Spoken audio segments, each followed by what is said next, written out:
I'm Farah Shammas. Welcome to Hotel Talk. We hope you enjoy listening to this friendly conversation between people connected by real life in hotels. Welcome back, everyone. It's Hotel Talk, and this episode, I kid you not, we have been planning for well over a year, but it's been tough to coordinate our busy schedules with Mrs. Viola Edward. He's a dear friend, a fellow speaker. We've been at, I can't even count how many events together all over the world, and it's really a pleasure to have Viola finally on Hotel Talk.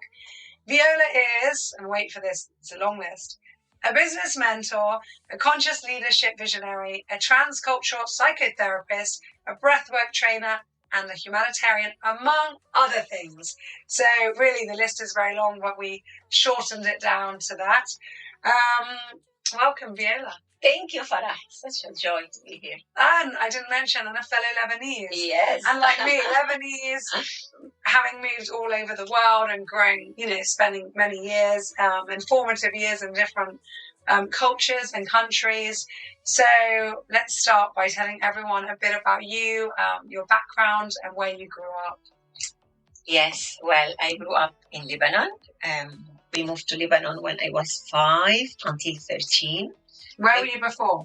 I was in Iraq, in Kirkuk. Okay. My dad is a Syrian Iraqi, and my mom is Lebanese. So I was born in Iraq. Unfortunately, my dad passed away at a very early age, and then we moved to Lebanon. And then just before the Lebanese war, that devastating war that lasted 15 years, we migrated to Venezuela. So I lived in Venezuela 30 years. I grew up there from 13 to 33 and so. And then I came to Cyprus. I've been here for 22 years. I love that. Married to a beautiful Englishman who was born in Cyprus and who grew up in Cyprus, and he had that dream to one day come back. I love it. You're English gentleman. Yes, like me. I have so many questions, but tell us what it was like growing up as a Lebanese in Venezuela in South America. I think there's quite a big Lebanese community there. Yes. And you've mentioned before that wherever you went, Lebanese popped up in the middle of nowhere. But yeah, let's discuss a little bit about that. Well, Venezuela is beautiful, colorful, rich land that we moved there in 72, and it was so open, like you will never feel foreigner. There were no discrimination about whatsoever. It's a country that most of us, like when we meet each other and you say Viola Edward, and maybe the Edward you don't know where it's coming from. So the next question, where's your origin? Where's your parent from? Because all of us, we're first, second, third, fourth generation from somewhere. So beautiful. It's welcoming. Of course, for us, it was a little bit hard when you migrate like that just before situation in your country. So I had to leave school at the age of 13 and start working. So that was little. You started working at 13? Yes. Wow. When you say all these things about my summary, what I do, I always have to clarify that I've been working. I'm going to be 66, and I've been working almost for 53 years now.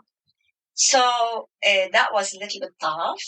And in the 70s, when a child or teenager will stop schooling, they were not like today. You have internet, you have all these options. So you needed to be like 18 to go back to the system. And I was a schoolgirl, like I really was a book girl. So it was a little bit tough, that part. But then I find my way again to education at the age of 15. And then come back and did the high school at night, and it was never again. So you were working in the day and you did high school in the evening? Yes. There were years that for years, I think, maybe 5 years, I slept like 3 hours because, we were living in this commercial popular area in Caracas where my mom cousins were, and then I used to work and study in the East, and spending all this time in the buses. It was a little hardship, but this is what. And where did you find to employ you at such a young age? Yes, I started in a shoe store, and I'm thinking about my love for shoes. It's not as many of you, because maybe I had. And then I went into, my mom said, you have to learn a trade. You have to learn So I went to hairdressing, but really, I didn't like it. So I escaped at the first opportunities. And then when I get that opportunity to go back to study, I went to being receptionist and telephonist, because also I spoke French and I learned Spanish very quickly because of this of the French and Arabic. And then I became the secretary of the Syrian ambassador in Caracas. I worked Wow, a couple of years. Yeah, I was very young, 17, so I managed because of the languages and, escalate. I'm somebody who worked 21 years in the corporate world, but like one step after the others. And you're a people's person, so. Yes. Yeah. But at the age of 21, I was marketing manager, and I was traveling the whole country, and I had wonderful salary and a wonderful package. You see, we should never take education for granted. I tell my kids this all the time. You moan that you don't want to go to school or have homework, but there's people out there that can't get to education, can't get to that option. I always clarify that. So even in the poorest time of our life as migrant, we always ate good because my mom was a cook, and we always dressed good because she was a seamstress. So we were always dressed. I keep that in me. When you give me compliment, is that I have from my mom. But I have to say, I was an education beggar. I mean, through all these years, I find a system. So first one, it was to negotiate to come back and finish high school, because if not, you're stuck. So that was a huge negotiation, because I was under the age that they will accept. But I stayed there for 4 hours, crying, begging. At the end, they accepted me. They gave me a scholarship. They were so touched, and because I declared also that I didn't like my job. So they offered me a job to work in the same school in the morning, study at night. So I entered into the education system at a very early age. How was high school at night? It was tough, quick. But how did they offer that? That was a government system? Usually there is a system called Parasistema, that when you are 18, you could do 5 years in 2 years and a half, because our high school is 5 years. It includes the A level in your system. Yes. Europe. Yes. And then these people find a way to push that to 16, to the age of 16, and create like a joint system. They call it Parasistema y Bachillerato Libre, free high school and Parasistema. For those who missed out. For those who missed out, because the problem was that I was under 16. And my negotiation was that by the time of graduation, I will be 16. Please. And then they make an exception for me, and they did accept me. Oh, how touching. That makes me want to cry. I can't imagine being in that position. It was. But I was so thankful. And I did all that without saying to my mom. So now we had the other negotiation to do, coming back home and saying to my Lebanese mom that I'm not going to continue the path of hairdressing. I want to go back to school, and I find a job as secretary. And I have to take 3 buses to go there every day to go. So it was very tough negotiation. But my mom,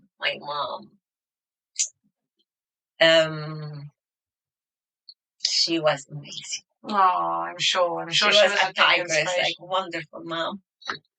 Oh, bless. And of course, she supported me all the way through.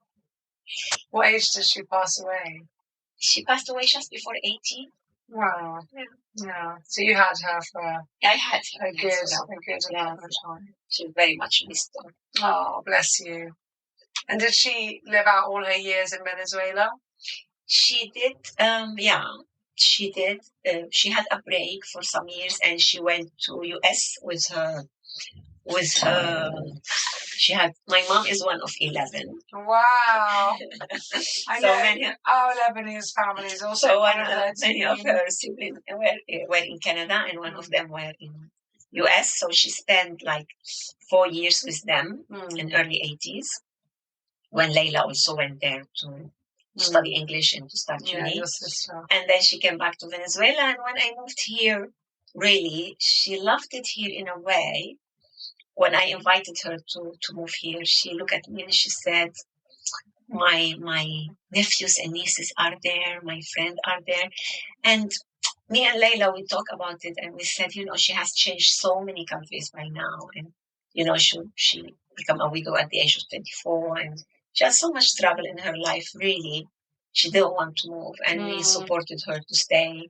And then she will come and visit me 2-3 months every year. Yeah, and we can understand that. Yeah, of course. Like when you're happy and it's what you know. And yes. Yeah, it's your comfort zone. Yeah.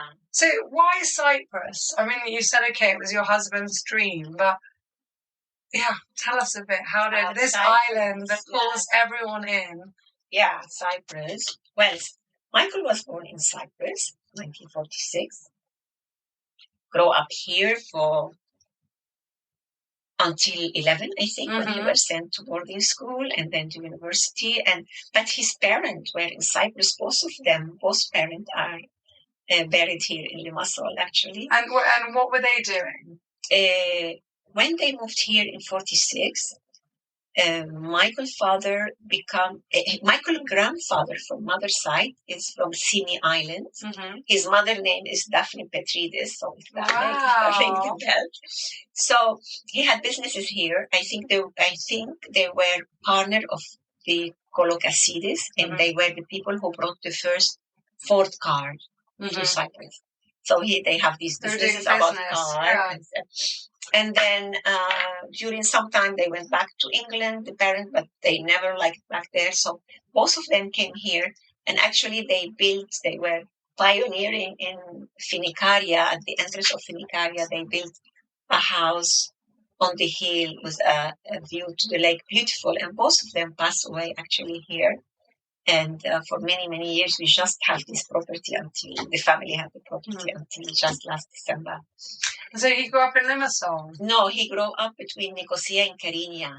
That's what I thought, because your home now is in the occupied area. Yeah, we have a house we have the house that he bought in 73. Wow. It was the division is in Karinia, and the parent had a house here in Finicaria. Okay. So every summer holidays or Christmas, they will come back to Cyprus to see the parents. So in a way, they are like the third category, Greek Cypriot, Turkish Cypriot, and those are the English Cypriots. They grow up here, they love this, they know this country so well. Yes, it's home. So when I met Michael in 99 in south of Spain. I was living in Caracas. He was living in south of France. And after 3-4 years of transatlantic relationship, when we decided to get married and live together, by then Venezuela the profile was not very promising. Plus Michael is a very free man, sporty man, go and run at 4 a.m. if you want. So Caracas was not the best in those moments for a personality like this. And then we try to live, we explored Trinidad and Tobago. Maybe we live there because it will be nearby my businesses. Or we thought about Costa Rica. And then, we said, let's try it in Cyprus. And I thought, let's try it. I traveled so much. It's close to so first marriage at almost 44, moving country. That was another tough thing, but we survived. Wow. But you see, that's one of the quotes I love. Happiness waits for you and love waits for you too. And it was meant to be. Mm-hmm. And I think there's so much pressure on young people. I'd say even more so on women about finding, the right partner. And my mother always said to me, never settle, because one day you will meet the right person and then it will be too late if you've settled for someone else. Yes. That's so true. It's better just to wait. From a mother. Yeah. Because we become, with all these changes, with all these languages, culture, ups and downs in your social level, you become such a particular person. It's not easy just to team. Yeah. But doesn't mean it's impossible. You just have to keep trying. I always say to my clients, just keep trying. It's okay, because many people will kind of train you or make you advance toward where you really want to be. Sometimes people don't know exactly what they want, but it comes an age that you know exactly what you don't want. So especially in relationship, I remember one of my clients who was engaged twice, divorced once, and now second marriage, and he was dealing with alcoholism. He didn't want to go to treatment. And in some moment she was telling me, maybe I should stay, because nobody is perfect.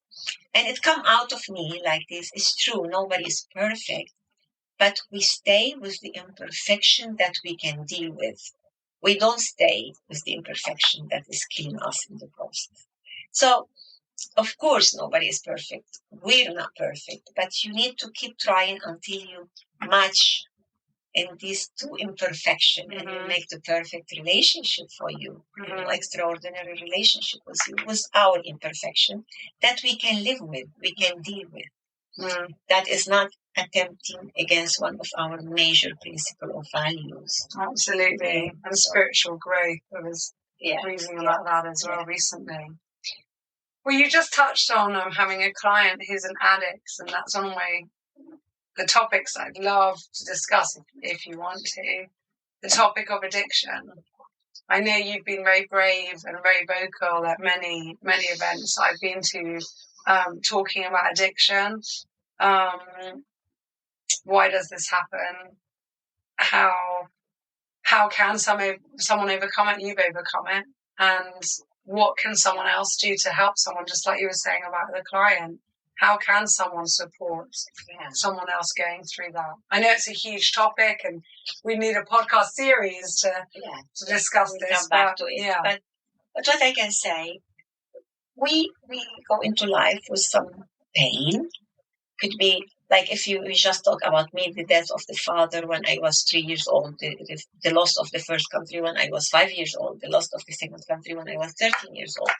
So, I mean, each one of us has a story, each one of us. But also each one of us has a multiple qualities and possibilities to come over. But sometimes we are in an age or we are in an environment or we just couldn't. And we ask for the wrong help. The addiction is the wrong help. It's the wrong help, SOS. So we start, for example, let's talk about drinking, which was mine.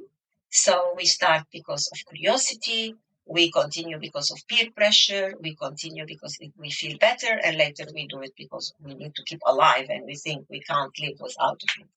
So in these 4 stages, if we manage to have support mentoring in the first stage, in the second, in the third, we can still, fortunately, I get it in the third stage and I manage to shift it and go into treatment and get out of that prison, out of that darkness. So what I can say about addiction is that whenever you feel it in yourself or any member of your family, please ask for help. Not only tell them what to do, just you ask for help. And if that member of the family doesn't want to go for help, you go for help. Like there is AA and there is Al-Anon. So you go for the family members of addict or alcoholic or different addict. Or you find a mentor, you find a psychotherapist, you find a psychiatrist, depend of the subject, depend of the matter.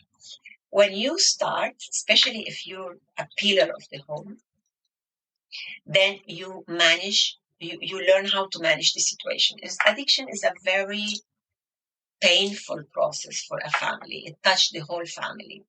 And I do it, as many of my teachers and colleagues, we do it because of a duty. We came out of that help. It's a duty to help others. So what I do here is I support the family, where to go. I support them also to find some rehab center around the world according to their possibilities, to their culture. Sometimes I call some colleagues from abroad and we make a team here to be able to hold the situation until we find out how it's going to be the display of it. So it depends on what is the situation. Or after the rehab, then I work with the person and the family too. What's important is that also is prevention. For many, many years as a business consultant, we went for several organizations while we're working about vision, mission, purpose, values, leadership, conscious leadership, management procedures, holistic supervision. We filter those thoughts about prevention. Maybe we cannot talk about addiction directly, but we talk about addictive behaviors, because an addictive personality. Addictive personality like mine, I can get addicted to carrot and to green tea, I have to tell you. So I'm always observant of myself. So it's that intensity where you go so intense about something because now your life depends on that, And believe me, it could be carrot, certain size and certain growth. So the idea is how, when we talk about addictive behavior like perfectionism, over ambition, over giving, over planning, over resting, anything that take you from in essence who you are, we can catch it on time. And many times in the organization, when we're talking about this, many times, if it's not always, 1 to 3 to 5 people will come to me and say, I want to talk to you. I'm dealing with so and so and so. So I think it's our duty to keep going with emotional well-being, mental health, fitness, and do prevention. And where is going to be the prevention? It's going to be in organization, because one-to-one is going to take me ages to do that. But this is why it's the beautiful work in organization and in government. And for that, I go to Davos, to the WEF, and I go to Paris Peace Forum, and I go to so many places to talk about this thing. And when they tell me why a person like you is here, I said, as you don't come to me yet, I have to come to you. So let's join forces and keep working in that. And when you ask for somebody to support you in your business, also find a support like holistic support and see what else we can do while we're working in what you call the hard subject and soft subject. My subject is not soft, it's deep. But if you want to call it soft, it's okay. It's very, very important. I mean, it's such a huge, I don't know the statistics, but it affects so many people directly or indirectly. I just read Matthew Perry's book, Chandler being from Friends. And it was, I mean, he's passed away now because of his addiction. And he'd written the book just before. And it was so moving. He was so honest in it about how he spent, I think, $7 million in therapy. And he would just keep going back to it. Yeah, he might manage. Because they relapse. He relapsed. And deep down, he just didn't love himself. Yeah.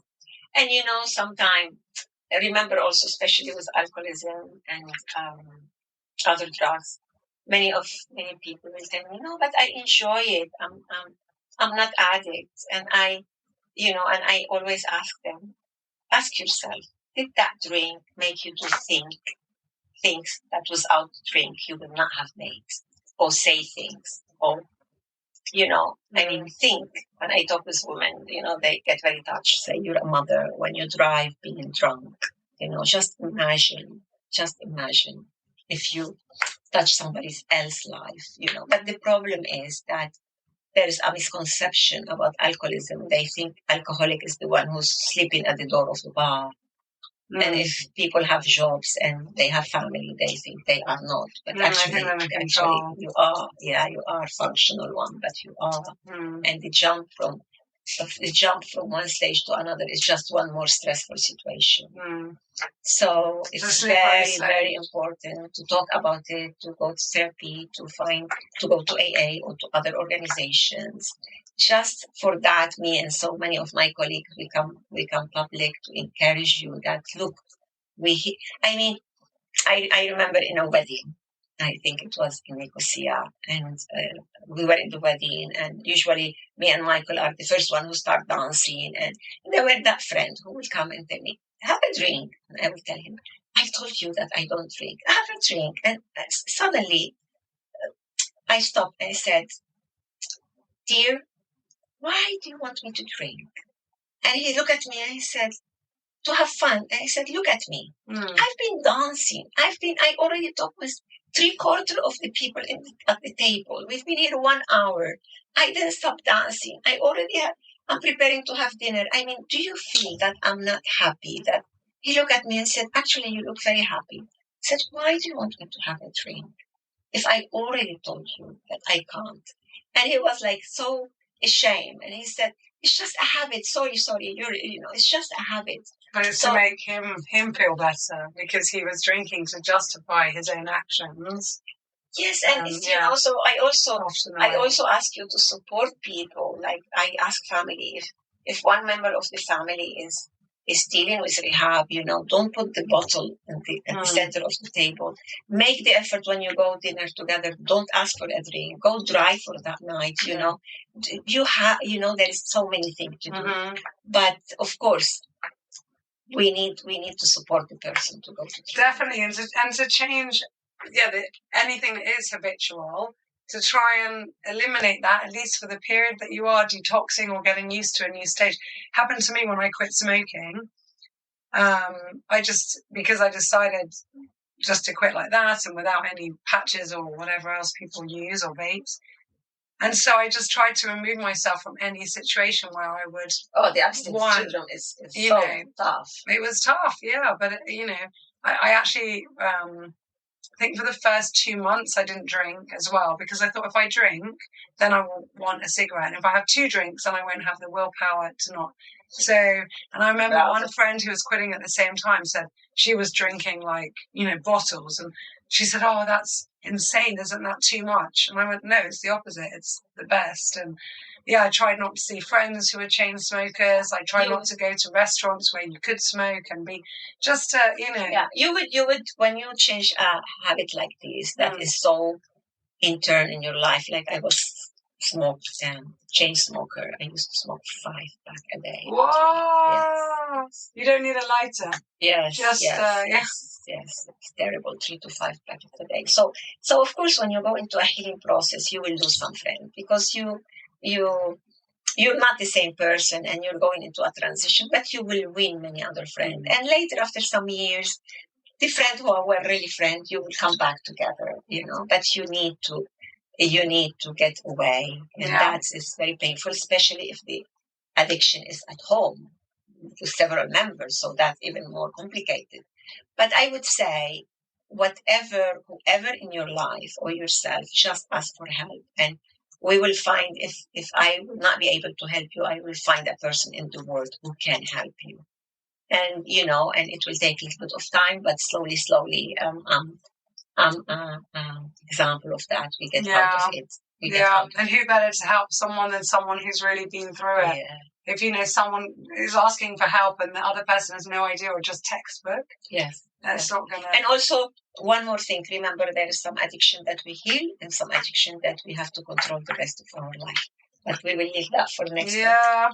Well, thank you so much for sharing that, because I think a lot of people will benefit from your wisdom and your experience. And it's very brave, I think, for people to come out and share very personal experiences. Yeah. It is. So how did you get into psychotherapy? I mean, tell us what happened, and psychotherapy and breathwork. I'd like to touch on both. Yeah. So as a child, I was a book child, a reader. But nobody knows at what age I started reading. Maybe I took a book to hide and I didn't know how to read. One day I said to Mom, because she said, we don't know how, but you were reading at a very early age. So I always wanted to be a psychologist, always. Like I remember being 6 years old, 7 years old, observing the adult, saying, "Oh, why did he do that? I should not know. Maybe he's gonna." Like I remember that part of me. Anyway, but by moving to Venezuela at 13 and have to stop studying, so that get into trouble. But I just hang on there. I didn't let go of my dream, and then went back to school, and then finish high school, and then start registering in the university. Believe it or not, I registered for 7 years. I will never get psychology. Never. I will get law. I will get. It was a 7-year course. No, every year I will register. Because there were only one in Caracas that I could study at night. So you applied? I will apply. Yeah, I will apply every year, and every year I will not get it. Meanwhile, while I was applying, I find a system. That system was because by then I was working, I had my own money, I had my car, we were advancing in life. So I find this system to go to teachers and do the same system of begging that work, And I will tell them, look, I'm waiting for my da-da-da, but I'm really interested and let me be in your lesson. They said, no, we cannot let you be here. You're not, but 9 out of 10, they will accept me and they will be fascinated. And I have so many mentors that after the lesson, they will come. I will do the homework. I will do everything, but it was parallel to the system, like I find my way. And then one day I get social work as a subject. I said, okay, start social work and change to psychology. But that was more complicated. So finally, I don't have an undergraduate degree. But then I find a system called transactional analysis with a very famous psychiatrist. And I went there, did the first course, go into my begging story.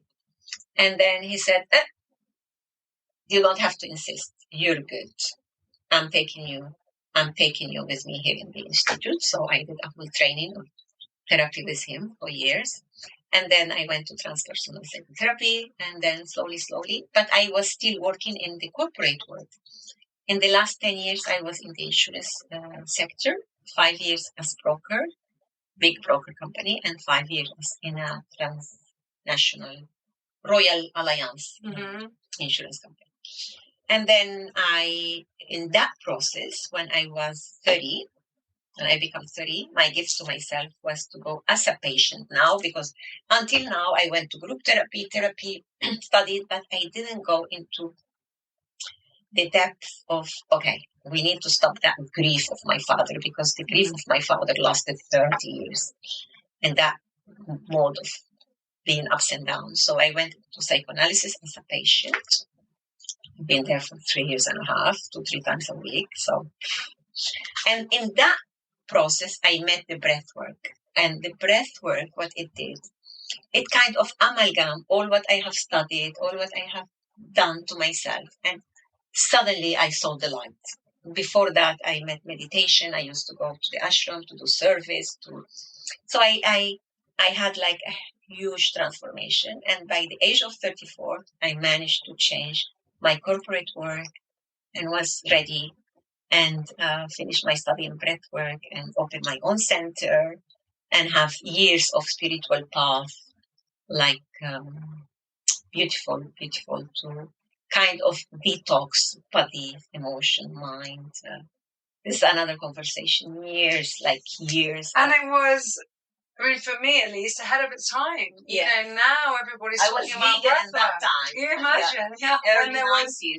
When there was nothing. I mean, vegan, people were just managing to get their head around vegetarianism with people like Linda McCartney coming out. And you were already vegan and you were doing breath work, practicing it and teaching it. Yes. And it's only very recently that people are talking about breath work. We did a lot in South America. I think in Europe it's come a little bit, many things. I see, even in business, we like I had in 94, owner of a business, was his general manager, was some of the other managers, like in the floor, breathing in their boardroom. That was 1994. Imagine.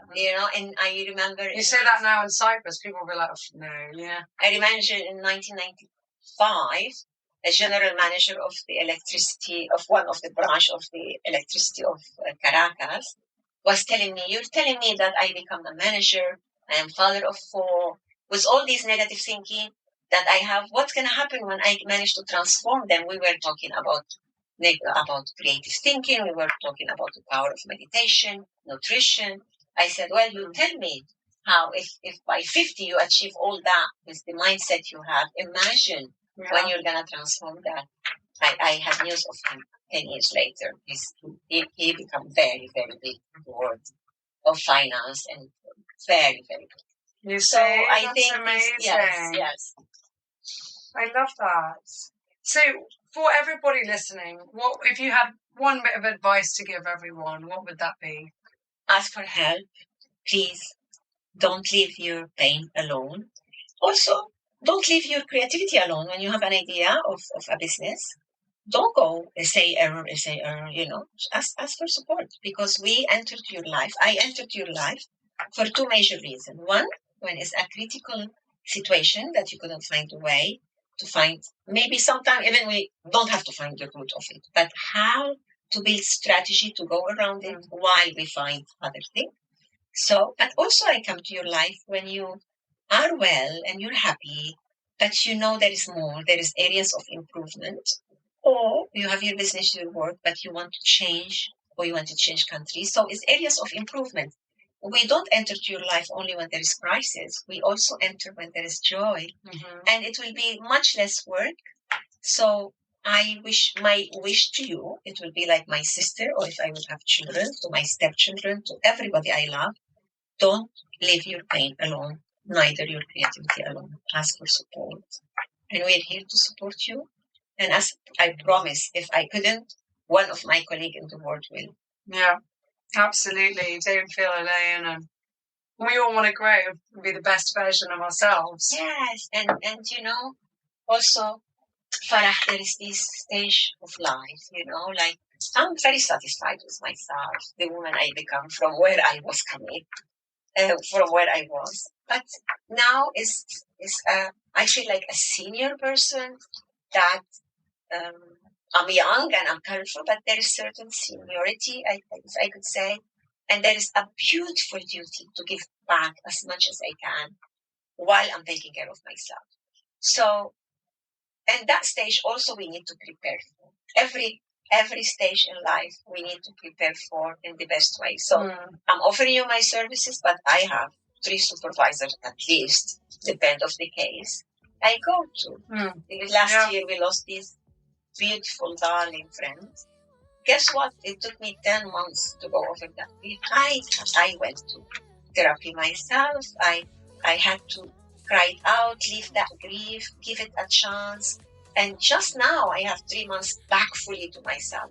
So life will challenge us all the time. And really, you don't have to leave it by yourself, because that will create a situation of abandonment and fear and sadness that we felt in our childhood. We don't want to go. No, absolutely. So, do you have a favourite quote? I have 2 favorites. Okay, let's hear the 2. I have one from